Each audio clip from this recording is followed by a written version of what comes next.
Hey Shri Krishna. Today is May 7, 2026, and moon is in Sagittarius but has moved nakshatra from Purvashada to Uttarshadha, right? Uttarshadha also called as Uttarada, right? And it's a broken nakshatra. It's in Sagittarius Rashi, the first pada, and the next three padas, the second, third, fourth, are in Makara. So this is part one of Uttarashada moon, right? So if you are born with moon in Sagittarius in Uttarashada, right, or even moon in Makara, Uttarashada, right, moon, please listen to this video, right? And the second part of the video I will definitely put today when moon enters Makara in Uttarashada Nakshatra, all right? Okay. So Uttarashada, it's a sun nakshatra. It's a broken nakshatras. All sun nakshatras are broken.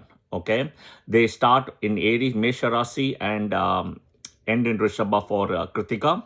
They start in Leo with Uttara Falguni and end in Virgo in Uttara Falguni, which is also a sun nakshatra. And the last one is which starts in Sagittarius and ends in Makara, Capricorn, right? Which is Uttarashada. So you have Kritika, one nakshatra, you have Uttara Falguni, another nakshatra, and then you have Uttarashada. Now the sun nakshatra here, in a way, I have a twin pair, right, with Venus. So there is some karmic connection with Venus nakshatras. So Purvashada, Uttarashada, Pura Falguni, Uttara Falguni. Purvashada is Venus nakshatra, Pura Falguni is Venus nakshatra, and then Uttara Falguni is Sun nakshatra. The only one which is really not a pair in this whole thing is Bharani nakshatra, which is owned by Venus, and Kritika nakshatra. All right. Otherwise, they form a pair. So there is a very strong connectivity karmically, right? For example, for the Uttarashada nakshatra people, for example, they could marry any of the Venus nakshatras naturally because of this connection. All right. Okay. Next, we spoke about from Jyeshta and the Mula Gandanta, the Samudra Mantha earlier. So go listen to the previous videos I have mentioned. Okay. Here, it's again the Samudra Mantha story continues. This is the cosmic ocean where the churning happens. The Devas are there, including the sun and the moon, right? And they all have the Amrit or the nectar, right, of immortality. And even there's one Asura, right, which is thanks to the guidance of Shukracharya, right, Venus, which is Swarbhanu, right, was able to have the nectar before the sun and moon's karma kicked in to tell that it's actually not a deva, but it's an asura, right, to Mohini, who transforms into Vishnu and chops off the head, right? The story goes where Rahu, right, was revived by Shukracharya, and Ketu was revived by Guru Brihaspati. That is where if you see Ketu and Brihaspati come somewhat get along, the energy is little similar, right? Knowledge, wisdom and everything, versus Rahu and Venus, similar energies you see, like a Bhoga Karaka, right? Ketu, Jupiter in a way like a Moksha Karaka, and Rahu, Venus in a Bhoga Karaka. Now, this nakshatra, so as I said, sun has got three nakshatras, right? So one is Kritika, another is Pura Falguni, and third is Uttarshada. This is sun's favorite nakshatra, and it's a Mula Trikona nakshatra of sun, right? This is also close to Abhijit, okay, Abhijit nakshatra. Now, as moon enters Makara in Uttarashada, right, I will discuss a little bit more on Abhijit, okay? Now, very important, sun has Digbala in this Rashi, right, the natural 10th house Makara. Now, if you take a step back, right, sun gets strength, right? Sun gets strength in the Lagna plus, and in the Kal Purush Mesha, sun gets exalted. Okay, Mesha Rashi, right? All right. Sun, own house, Mula Trikona house is in Leo, where you also have sun's nakshatra. Okay, which is again your Uttara Falguni, only one pada. Okay, but the most important thing is when sun enters Makara, and that sun's nakshatra, which is Uttarashada pada 2, right? That is what is considered extremely auspicious, okay, than these two positions as well, right? Now these two, now the question is, Sun in Aries, is it auspicious? Absolutely. It's a movable rashi, Sun exaltation, Kal Purush first rashi. It's absolutely auspicious. But when Sun, and even Sun in Leo is extremely auspicious, right? Sun in Aries, we call it as Chitra month, right? Chitra mas. When Sun in Leo, we call it as the Aani Masa, right? Aani, okay? If I'm not mistaken. And I'm trying to work on the Tamil side. And Sun in Capricorn, Makara, it's called Thai. Now, what is significantly important when Sun enters Sagittarius, right? Now we're talking Sun as a planet.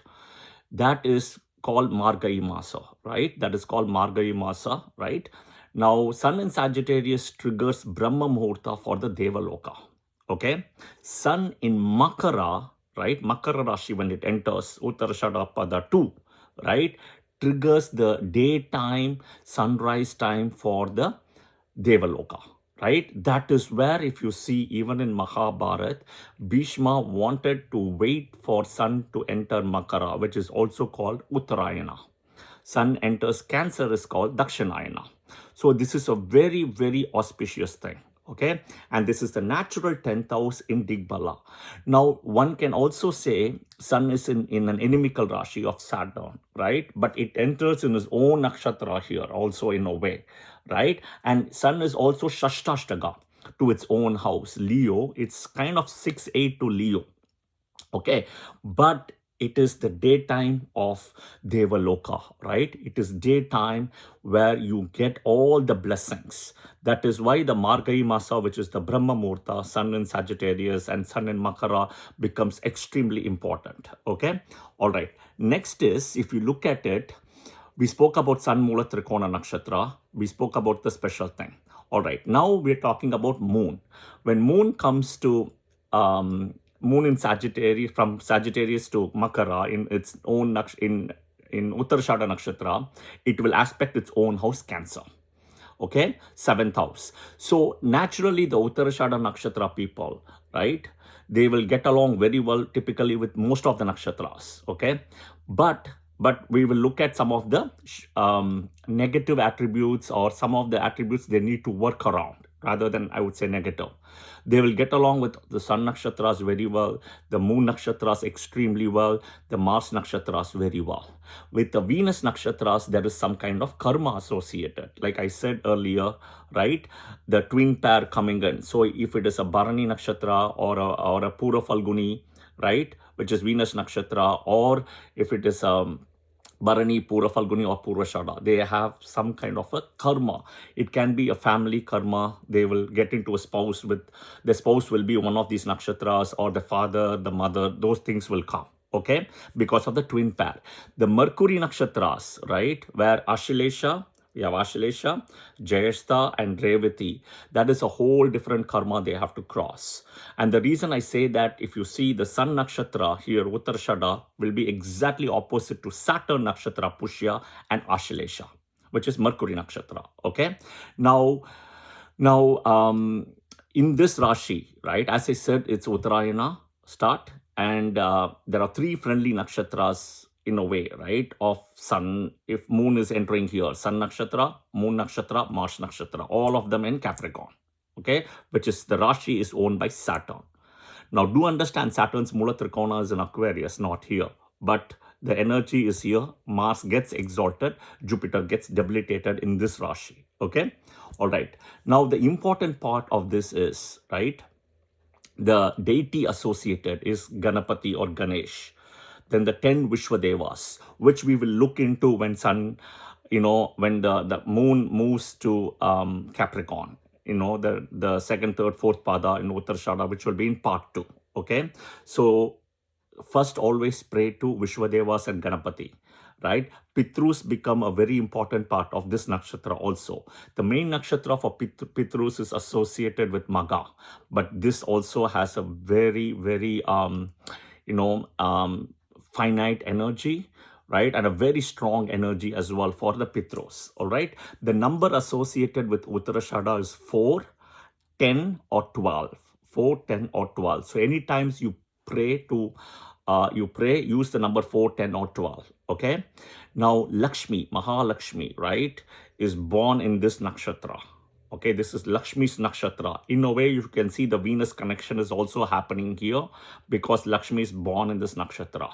Okay, go to the Tiruchannal temple, which is in Tirupati, right, the bottom part of Tirupati, and or you go to their website, you can see exactly every month when moon enters Uttarshadha.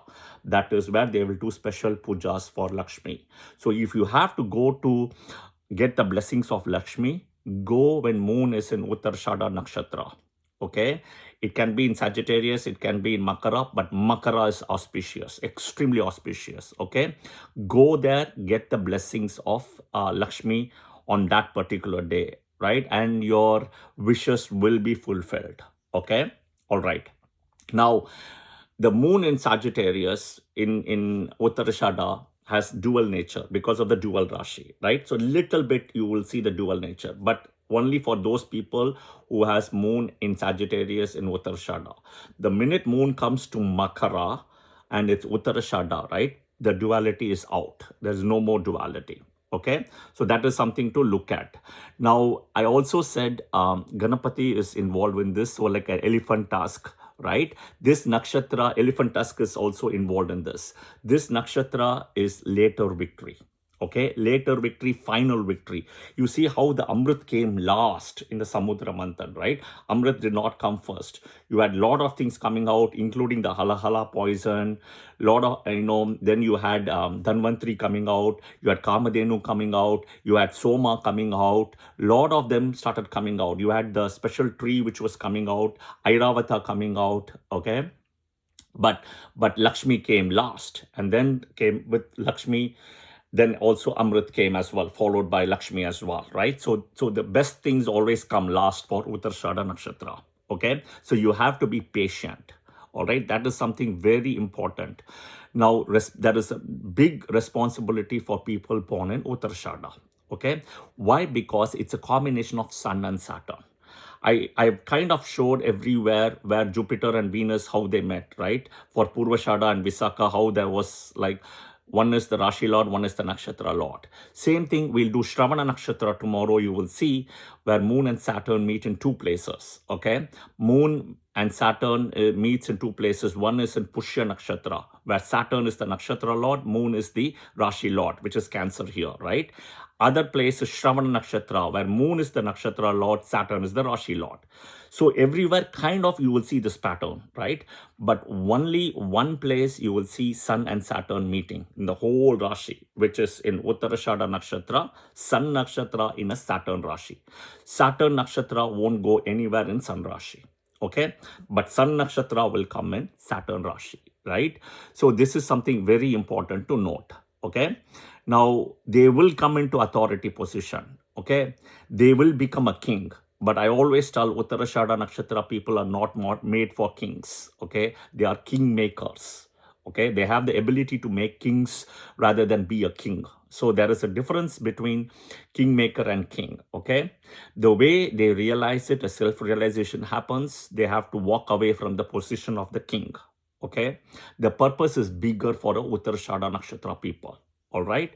Think of Ganapati, right? Ganapati came as the biggest deity in a way, overcoming even the trinities, right? The first puja, everything is done for Ganapati. Think about Lakshmi, right? Same thing, the other person associated with this nakshatra, the deity here, right? Lakshmi and Ganapati. Lakshmi is never born through a normal human person's like the vagina, or a cesarean, right? She comes from the ground always. Samudra Manthan, she comes out in Mahabharat, in Ramayana, Mahabharat, Sita or Draupadi, right? See how she comes out, right? That is the way Lakshmi comes out. Lakshmi is not born through a normal human process, right? Same thing Ganapati. So Moon in Uttarashada Nakshatra people have to understand there is a bigger picture, right? Which they should not fail to see, right? The kingmaker versus the king. Now, the karma associated for Uttarashada Nakshatra people, and I'm talking Moon in Uttarashada, Okay, it is a father karma. I explained Sun and Saturn.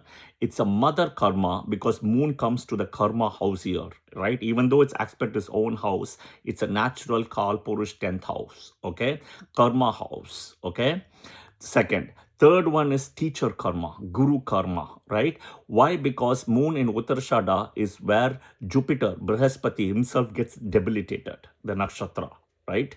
So the nakshatra where Jupiter gets debilitated. So there is a guru karma, okay? Spouse karma. Why spouse karma?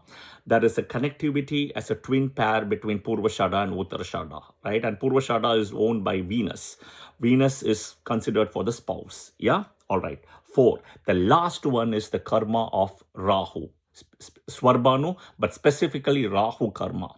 Again, Rahu is denotes father side karma, right? And Rahu has this whole vengeance against sun and moon, right? So here, moon sitting in Sun Nakshatra. So Rahu has this karma as well for the Uttarshadha, right? Rahu is also father side family. Okay, so that is something to look at. And if you read BPHS, right, Parashara Rishi says very clearly Saturn, Rahu will act as Saturn. So remember that, okay? The first change for life for Uttarshadha Nakshatra people will happen at 36. Okay, something will happen big for them in a positive way. Now we spoke about Mercury also in this way, right? Mercury karma. So look at it in a way. The deity, we spoke about the deity Lakshmi, Ganapati, and the 10 Vishwadevas, which we'll cover a little bit more in part 2. Okay, but the animal associated here is a male mongoose. Okay, and exactly opposite to the male mongoose, right? You will see Ashlesha coming there. Ashlesha is nakshatra associated with Mercury. Rahu energy is also involved, and it's a snake. Okay, it's a snake. Okay, it's a sarpa snake, not even a naga. It's a sarpa which has got poison. The only animal which can defeat a snake, right, is a mongoose. And there is one more to it, right, which is an eagle. Okay, so eagle energy, most of them is associated in Maga, a little bit associated in Shravana, which we'll discuss later, but Maga, right? But we'll keep Maga aside, which is the next nakshatra of after Ashlesha.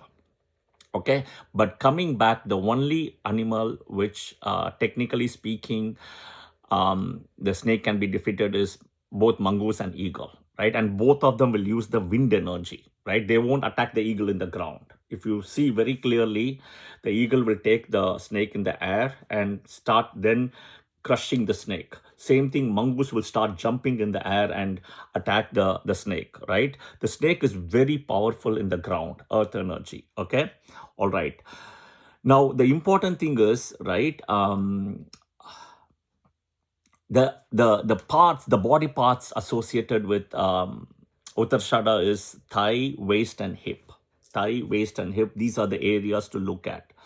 I said about the Tiruchendur Tiruchendur temple for Lakshmi, which is the bottom part of Tirupati.